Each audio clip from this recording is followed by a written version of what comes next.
Everyone thinks Elden Ring changed games by making everything brutally hard, but that's not the real story.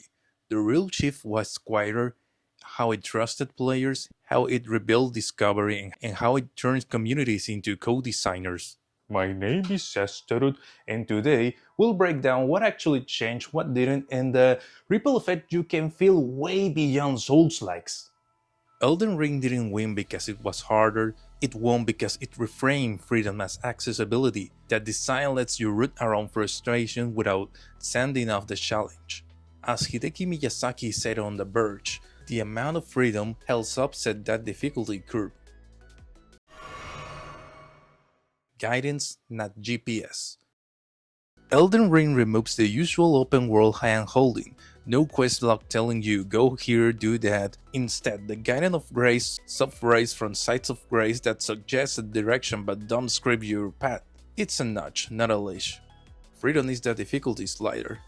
From Software has said they won't flatten their game's edge just to reach everyone. Difficulty is part of their identity, but Elden Ring made the edge climbable by letting you explore, level, respec, summon, or simply leave and come back.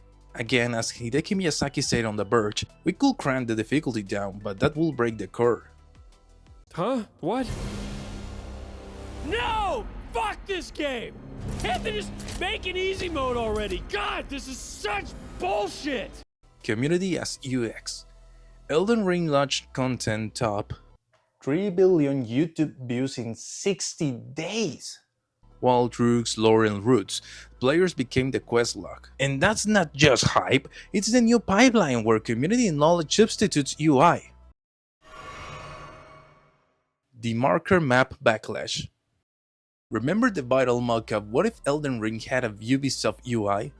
The debate wasn't about dunking on other studios, it was about fatigue with checklist maps.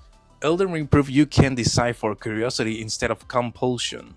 Even devs argued about it. A Guerrilla UI devs tweets critiquing Elden Ring's UX sparked think pieces, thus removing locks and markers free players or strand them. That argument is now industry-wide. The Grace Lane. Designers notice a subtle trick. The grace ranks often toward the next major beat, not a turn-by-turn route, just burying it. It's elegant wayfinding that leaves room for detours and discovery. Discovery is a content economy.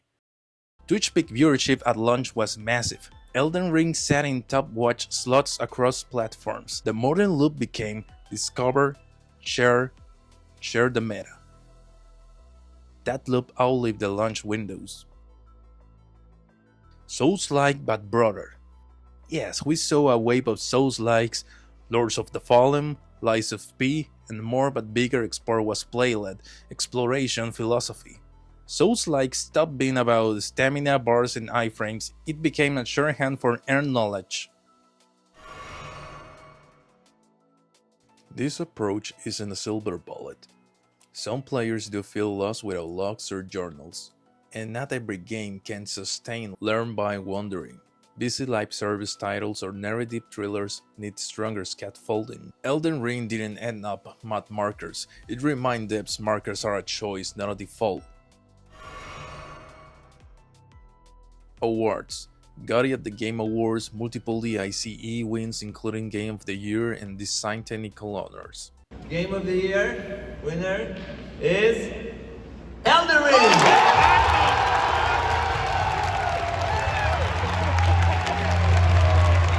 Sales 30 plus million by April 2025 pre-DLC total. DLC interviews emphasize the same thesis, freedom offsets difficulty, even as R3 turned the screws.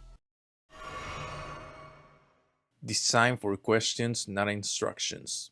Use of signals, landmarks, sightlines, light, sound, and minimal UI to invite curiosity. Elden Ring's rays and landmarks are the template. Let players change the plan. Multiple viable paths make difficulty feel fair. Multiple viable paths make difficulty feel fair. Miyazaki puts it, freedom is the accessibility layer. Assume that community is part of the UI. Wikis, YouTube, and streams will fill the gaps leading to it with readable systems and shareable aha moments. That had to be on purpose. That had to be on purpose. Miyazaki's philosophy isn't make you suffer, it's make your victory yours. That's why the difficulty conversation keeps circling back to respect for the player, respect to fail, to live, to try again.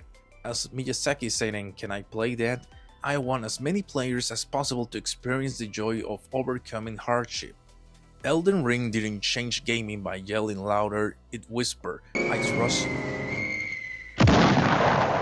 And millions of us answer with guides, streams, and in 1,000 different journeys. If studios keep chasing that curiosity, that conversation, then yeah, Elden Ring changed everything. If you found this useful, please drop a like and tell me the last game that trusts you. And if you want to deep dive on how this design applies to known Soulslikes, let's make that the next one. If you like this content, please subscribe and share. Now I'm starving.